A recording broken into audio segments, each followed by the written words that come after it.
On the outskirts of Aspen, Colorado, December 1993, snowflakes drifted down gently, blanketing the grand Victorian mansion in a soft, white veil. 8-year-old Abigail Sterling sat by her second-floor bedroom window, her wide eyes drawn to the tranquil winter landscape outside. Christmas was only 2 days away, but her heart felt distant from the holiday cheer. Downstairs, a magnificent Christmas tree twinkled with lights and ornaments, yet Abigail couldn't recall the last time her family had decorated it together. Her room, much like the rest of the house, was a testament to her mother Elizabeth's exquisite, but impersonal, taste. The walls were lined with expensive paintings, and antique furniture filled every corner, leaving little room for the whims of a child. The only item that brought any comfort to Abigail was a well-worn teddy bear resting on her bed, its fur fraying at the edges. "Miss Abigail, I brought you some hot chocolate," came the soft voice of Mary Foster, the maid. Abigail turned, her face brightening at the sight of Mary. The woman, in her mid-50s with neat gray hair and a perfectly pressed uniform, was the only one who showed the girl any affection in this sterile, distant home. Mary placed the steaming mug on the nightstand, her smile warm and sincere, a contrast to the coldness that seemed to permeate the mansion. "Thank you, Mary," Abigail said softly, wrapping her hands around the mug, savoring its warmth. From downstairs, her mother's laughter echoed through the house, light and airy, a stark contrast to the silence that enveloped Abigail's room. "Oh yes, I'll definitely attend the party," Elizabeth's voice floated up, clear and precise. "I'll wear my new Chanel. Mrs. Lauren will be there, and you know how important appearances are." Abigail sighed, her gaze turning back to the window. To her parents, appearances were everything.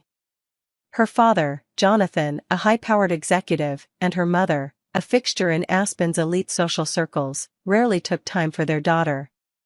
The Sterling name graced society pages, but the picture of family unity was just that, a picture. Behind the glossy surface, there was a different story. Mary, noticing the sorrowful look on Abigail's face, placed a gentle hand on her shoulder. "Would you like to make a gingerbread house with me tomorrow?" she asked, her voice soft and reassuring. "We had such fun last year, remember?" Abigail's eyes brightened at the suggestion.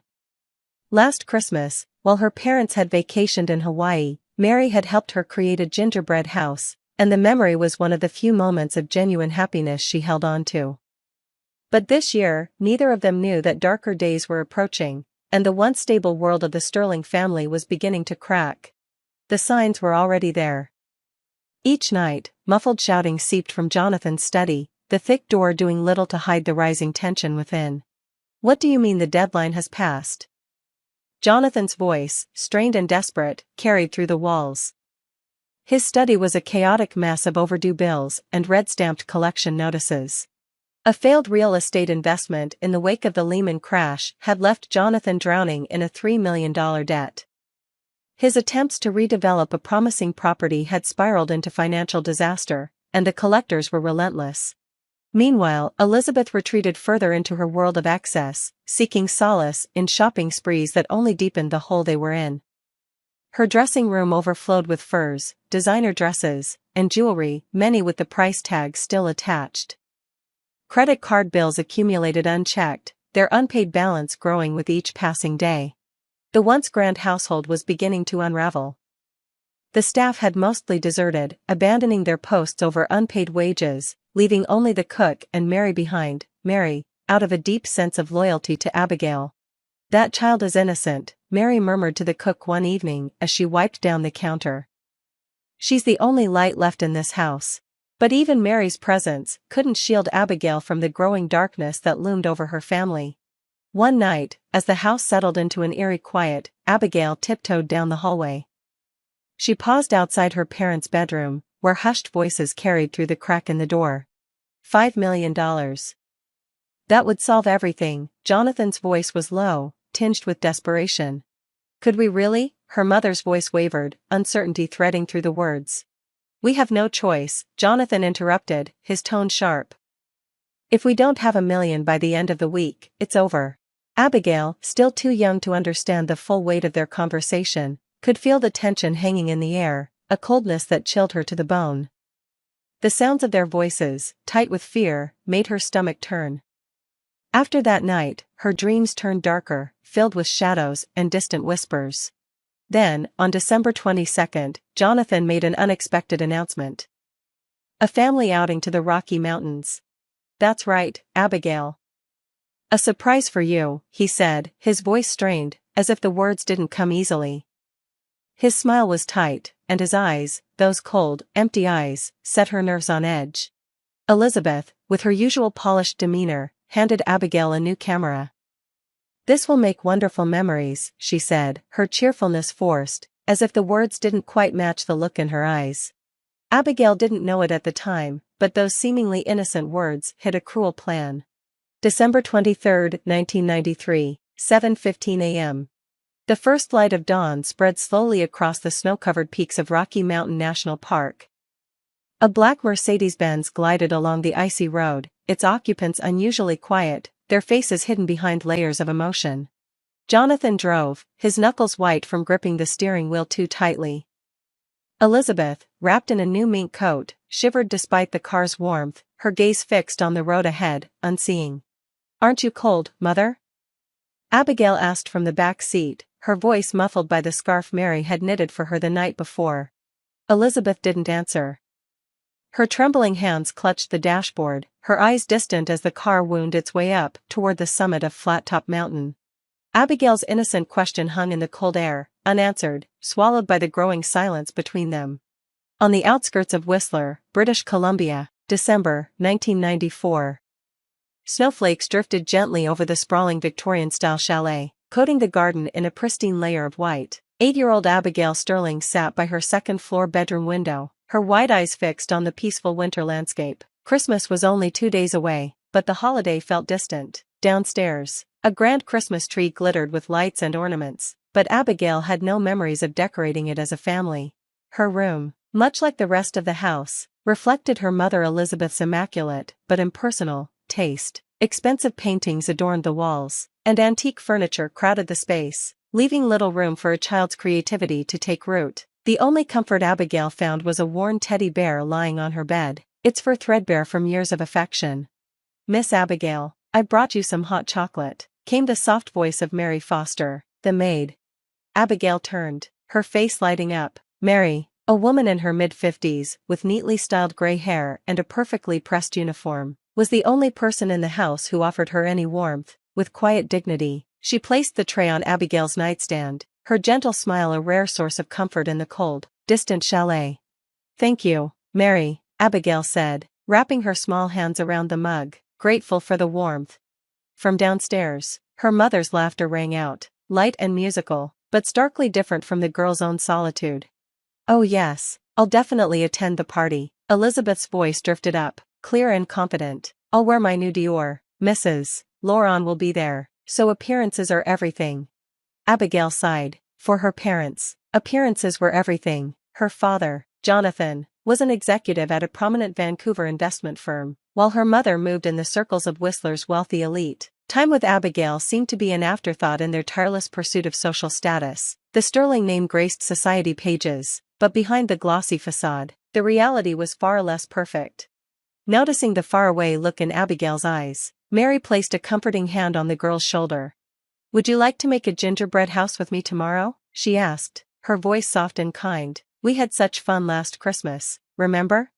Abigail's eyes brightened at the memory. Last Christmas, when her parents had been vacationing in Bora Bora, Mary had helped her create a gingerbread house, one of her few cherished memories. But this year, neither she nor Mary could foresee the dark clouds creeping closer, threatening to engulf the Sterling family. The signs were already there. Every night, muffled shouting echoed from Jonathan's study, the heavy door doing little to shield the house from the rising tension. "What do you mean the deadline has passed?" Jonathan's voice, strained and desperate, carried through the walls. His study was a chaotic mess of unpaid bills and red-stamped collection notices. A failed real estate investment after the COVID-19 market crash had left Jonathan with a $3 million debt. His attempt to redevelop a promising property in Vancouver had spiraled into financial ruin, and the debt collectors were relentless. Meanwhile, Elizabeth buried herself deeper in excess. Her shopping sprees became a desperate escape from the looming disaster. Her dressing room overflowed with fur coats, couture dresses, And jewelry, many still with the price tags attached. The credit card bills piled up higher each day, left unchecked and unpaid. The once grand household began to crumble. Most of the staff had quit over unpaid wages, leaving only the cook and Mary, who stayed out of loyalty to Abigail. "That child is innocent," Mary confided to the cook one evening, her voice filled with concern. "She's the only light in this house." One night, Abigail overheard a hushed argument as she crept down the hallway. $5 million. That would solve everything. Jonathan's voice was urgent, laced with panic. "Could we really?" Her mother's voice trembled, uncertainty making her words falter. "We have no choice," Jonathan snapped. "If we don't have $1 million by the end of the week, it's over."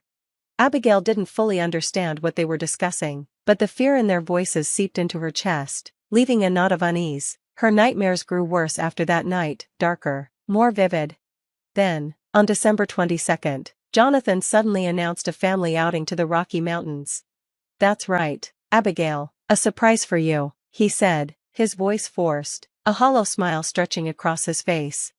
Elizabeth handed Abigail a new camera with an overly bright cheerfulness. "This will make wonderful memories," she said, her smile not quite reaching her eyes. Abigail didn't realize it yet, but those words concealed a much darker intent. December 23, 1994, 7:15 a.m. The first light of day broke over the snow-capped peaks of Garibaldi Provincial Park, casting a soft glow over the frozen landscape. A black Tesla glided along the icy mountain roads, its occupants unusually silent. Jonathan sat behind the wheel, his hands gripping the steering wheel so tightly that his knuckles were pale. Elizabeth, bundled in a luxurious new mink coat, shivered despite the warmth emanating from the car's heater. "Aren't you cold, Mother?" Abigail's voice, muffled by the thick scarf Mary had knitted for her the night before, broke the stillness from the back seat. Elizabeth didn't respond. Her hands, shaking, clutched the dashboard as the car continued its ascent toward the summit of Panorama Ridge. Abigail's innocent question hung in the cold air, unanswered. "We'll see a beautiful view," Jonathan finally spoke, his voice strangely bright. His knuckles remained clenched, betraying the tension that clung to him. "You can take some sunrise photos." The car wound its way up the mountain road, tires crunching through layers of snow. Abigail held her new camera carefully, a top-of-the-line model with anti-fog coating, high-sensitivity film, and fresh batteries. It was the perfect tool for capturing memories, but Abigail couldn't shake the unease gnawing at her. By 8:30 a.m., they reached a secluded observation point about 3,000 meters above sea level. The parking lot was empty, the vast, snowy expanse eerily silent. Stepping into the bitter cold, the Sterlings huddled near the car, their breath misting in the frosty air. "There's a scenic spot this way," Jonathan said, consulting a map, his tone steady as he led them toward a narrow, unmarked trail. He ignored the no-entry signs along the path, and Elizabeth followed without a word, her fur-lined coat trailing behind her in the snow. "Dad, isn't this dangerous?" Abigail asked hesitantly, looking at the steep drop beside the path. "Don't worry, sweetheart," Jonathan replied, his voice cold, echoing against the mountain. "You're a special girl." They reached a precarious outcropping, where a deep canyon yawned below, its bottom hidden by shadows and snow. The icy wind held around them, carrying with it a palpable sense of dread. "Let's take a photo here," Jonathan said, offering the camera to Abigail. "I'll take it. Move a little closer to the edge." Abigail hesitated, but then, trusting her father's instructions, she slowly inched forward, her boots crunching in the snow. The wind bit at her cheeks as she stood on the edge, peering down into the void below. Behind her, Elizabeth stood several meters back, her face turned away, her eyes distant. That was when Abigail noticed it, the emptiness in her father's eyes. It wasn't love, it wasn't pride, it was something colder, more detached. "You're worthless," Jonathan said flatly, his voice devoid of emotion, "but this will solve everything." Before Abigail could process the words, he shoved her.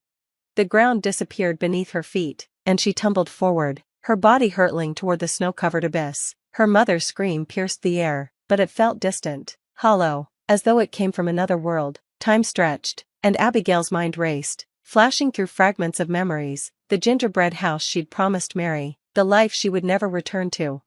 She tried to scream, but her mouth was frozen, her body weightless.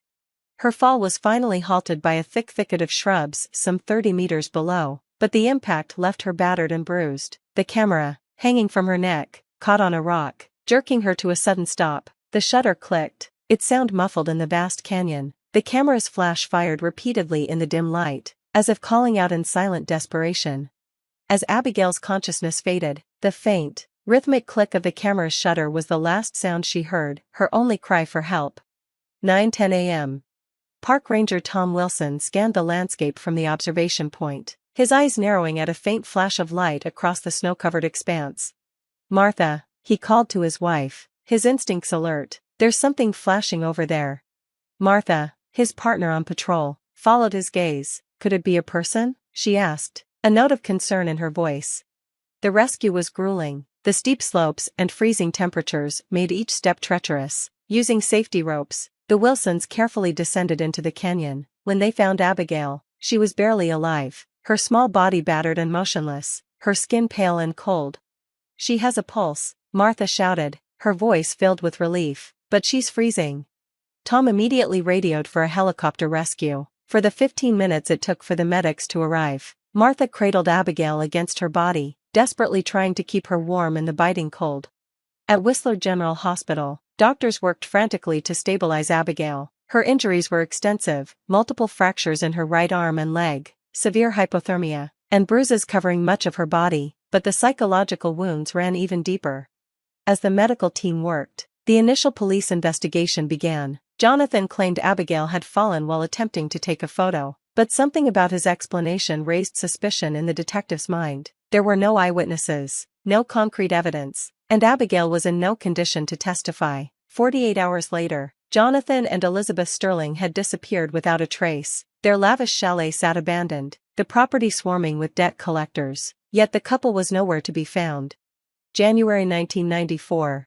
Snow continued to blanket the world outside Abigail's hospital room, its frozen quietness mirroring the stillness in her heart. Her recovery was slow, both physically and emotionally. Days blurred together as she stared out the window, unable to piece together the fragmented memories of that fateful day. The only thing she could hold on to with any clarity were her father's final words. "You're worthless." Those words, harsh and empty, became a dark shadow in her life, an echo that reverberated through the years that followed. The sting of rejection and betrayal by the two people who should have loved her most became the lens through which Abigail saw the world for a long time. Martha Wilson, a park ranger who had been the first to find Abigail, visited her hospital room daily. Her gentle presence became Abigail's lifeline, a small but persistent light in the unrelenting darkness. With a warm smile, Martha would ask, "Shall we get some fresh air today?" The offer of a moment of peace, of anything normal, was a balm for Abigail's fractured soul. At 52, Martha had no children of her own, but she and her husband, Tom, had already begun the legal process to become Abigail's foster parents. Every visit was a reminder that, though Abigail had been betrayed by those who should have cared for her, there were still people who saw her worth. One day, Martha sat beside her, holding Abigail's small, trembling hand in her own. "We've applied to take you home with us, if you'd like," she said softly, her voice warm and soothing. The words, though kind, hit Abigail like a wave. Her heart was heavy with grief, but in Martha's embrace, a tiny seed of hope began to sprout, a hope that maybe, just maybe, she could find a place where she truly belonged. The Wilsons' home was a modest, single-story cabin on the outskirts of Whistler, surrounded by towering evergreens. Abigail's room was already ready, a spacious sanctuary with bookshelves lining the walls, a sewing corner for creative projects, and a window offering a breathtaking view of the mountains. It was the kind of room a child could dream in, a stark contrast to the cold, oppressive mansion she'd left behind. Martha, a former luxury buyer from New York, had traded her high-powered career for the peace of mountain life years ago. Along with Tom, she was determined to give Abigail the warmth and stability she had always deserved, far from the cold, calculating world she had once known. Martha gently stroked Abigail's hair as she shared a memory. "I moved here with Tom to work as a park ranger," she said, her voice filled with nostalgia. "But even now, I still hold on to my passion for fashion. You know, when I was younger, I dreamed of starting my own design line. Life just led me in different directions." Abigail listened quietly, a spark of curiosity kindling within her. Little did she know, this spark would soon ignite a passion that would change her life. By spring 2024, Abigail began to settle into her new life with the Wilsons. Healing, however, was not quick. Nightmares still haunted her sleep, and waves of anxiety would often grip her. leaving her trembling and unsure, but Martha and Tom were steadfast, watching over her recovery with infinite patience and love. No one is worthless, Martha often reminded her. You have unlimited potential. You can become anything you set your mind to. Abigail's healing journey wasn't a straight path, but Martha's consistent care and the quiet stability of the Wilsons' home allowed her to begin piecing herself back together. Twice-weekly counseling sessions and monthly psychiatric appointments became part of her routine, but Abigail discovered an unexpected sanctuary, Martha's sewing room. "This fabric is lovely," Martha would say, her eyes lighting up as she showed Abigail various materials and vintage dresses from her collection. "Feel the silk, it's so soft, like a dream." Abigail, in turn, began to find solace in the act of creating. Her hands, once shaken by fear and trauma, now felt steady as she began to learn the craft of sewing. Martha, patient and kind, taught her everything, from basic stitching to more advanced techniques. With each dress they remade together, Abigail began to rebuild not just fabric, but the broken pieces of herself. On her 13th birthday, Abigail received a gift that would prove transformative, her very own sewing machine. The gift wasn't just an object, it was a symbol of a new beginning. With Martha's guidance, Abigail learned to remake old dresses into stunning new creations, each one a reflection of her growing confidence and artistry. What had started as a way to pass the time slowly turned into a passion. By the time Abigail entered high school, her love for fashion had taken deep root. She founded a fashion club and began designing custom prom dresses for her classmates. Requests from neighboring schools began to pour in, and Abigail's reputation as a talented designer grew. "This is genuine talent," Martha said one day, as she examined Abigail's latest design, a dress with intricate lacework and a sleek silhouette. "I can say that with all the years of experience I have in the fashion world."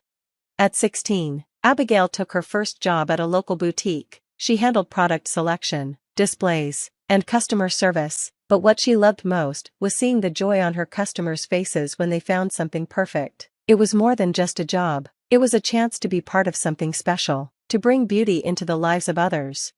"I get to be part of the moments that matter to people," she said one day, her eyes sparkling with excitement. The sadness that once clouded her gaze had given way to a newfound sense of purpose.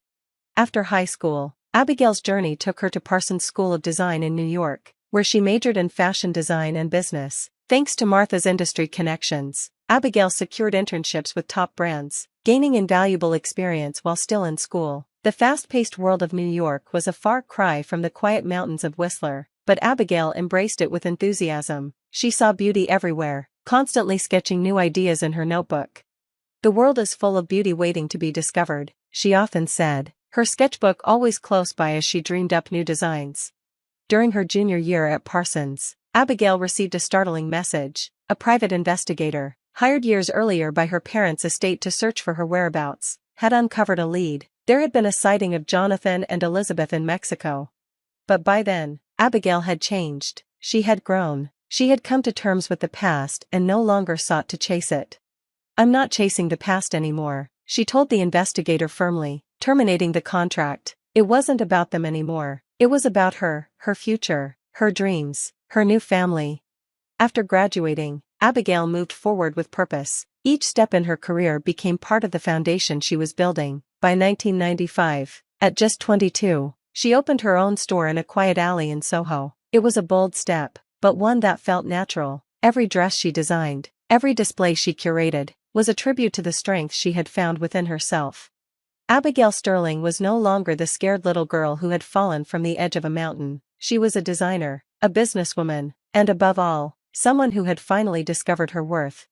Starling, the name Abigail chose for her store, was a symbol of her strength, resilience, and transformation. It was also a subtle nod to the surname her father had left her, one she had once dreaded but had now reclaimed on her own terms. The grand opening was a triumph, and as Martha and Tom stood outside, tears streaming down their faces, Abigail knew her journey had come full circle.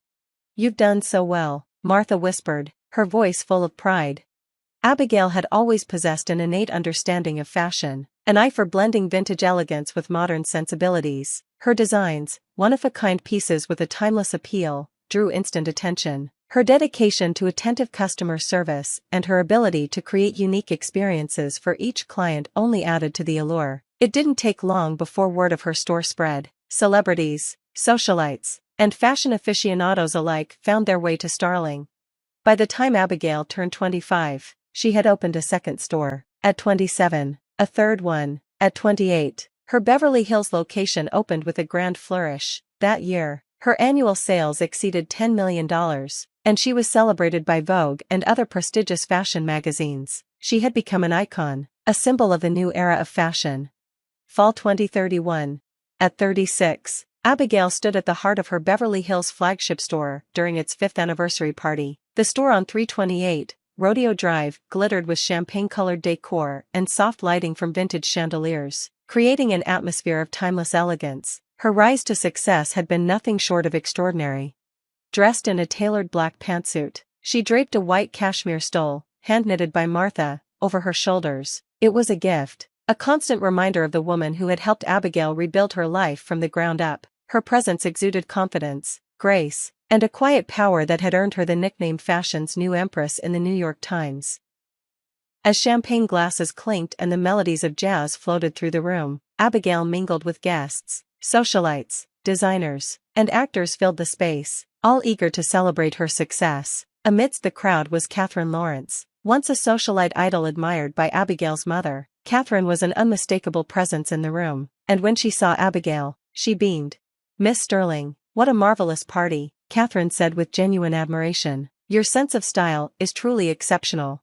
Abigail offered a graceful smile, but her eyes scanned the store, perfectly embodying her aesthetic vision. She was proud, but also at peace with what she had achieved. But then, just after 3 p.m., the doorbell chimed, signaling unexpected visitors. The couple that walked through the door was hardly a fitting match for the elegant crowd that had gathered. An elderly man in an ill-fitting suit and a woman whose once pristine elegance had faded into disheveled weariness. Jonathan and Elizabeth Sterling. Time had not been kind to them. Their faces, lined with deep wrinkles, told the story of 28 years of hardship. After fleeing from debt collectors to Mexico, Brazil, and Argentina, they had lived under false names, engaging in dubious business dealings that only led to their further ruin. But with the news of Abigail's success, they had come, hoping to manipulate her success into their own salvation. "My, what a lovely store," Elizabeth murmured, her voice tinged with a blend of nostalgia and envy as she admired the opulent interior. "Whose store is this?" Abigail watched them silently from behind the counter. A whirlwind of emotions churned in her chest, anger, sadness, and an odd sense of closure. Slowly, she approached them, her steps measured. "Do you remember me?" she asked. The couple froze, their eyes widening. It had been nearly 3 decades, but Abigail's presence was unmistakable. Abigail led them to the VIP room, her polite demeanor masking the storm that raged inside. She poured them champagne with a calm precision, her voice steady as she asked, "Do you remember that day?" Elizabeth's hands trembled as she clutched her glass. "I remember." Abigail's eyes were unwavering. "I still have the photographs from that camera," she continued, her words quiet but powerful. She pulled out a folder, and within it was evidence, proof of their fraudulent schemes and the many secrets they had tried to bury. The report from the private investigator Martha had commissioned years ago outlined their years on the run, the lies, the broken lives. "But I won't take this to the police," Abigail said, her voice measured, "because the life you've led, one devoid of true love, family, and peace, is punishment enough." The weight of her words hung in the air. Elizabeth broke down into sobs, while Jonathan covered his face in shame. Abigail stood still, her face calm, but her heart swelling with a complex mixture of emotions, anger, relief, and the finality of it all. "Please leave now," she said, her voice firm. "Never return to my life or my store. If you stay away, I won't use this evidence." The couple stumbled out of the store, their heads low, disappearing into the crowd of Rodeo Drive. Abigail stood by the window, watching their retreating figures until they vanished from view. Behind her, the quiet voice of Martha broke the silence. "Are you all right?" Abigail turned and found Martha and Tom standing there, their faces filled with concern. "I'm fine," Abigail said with a bright smile, the lightness in her expression in stark contrast to the gravity of the moment. "I have my real family now." She reached into the register drawer, her fingers brushing against the familiar shape of the old camera, the one from that fateful day. Holding it carefully, she whispered, "I've finally found my freedom." As the party continued into the night, the glow of Los Angeles's glittering lights shone like jewels through the windows. Wrapped in the warmth of Martha's stole and surrounded by the soft sounds of jazz, Abigail raised her glass in a quiet, resolute gesture. "To new beginnings," she said softly, the weight of her past finally lifting as she embraced the life she had built on her own terms. And so, at last, Abigail Sterling had found the freedom she had always sought.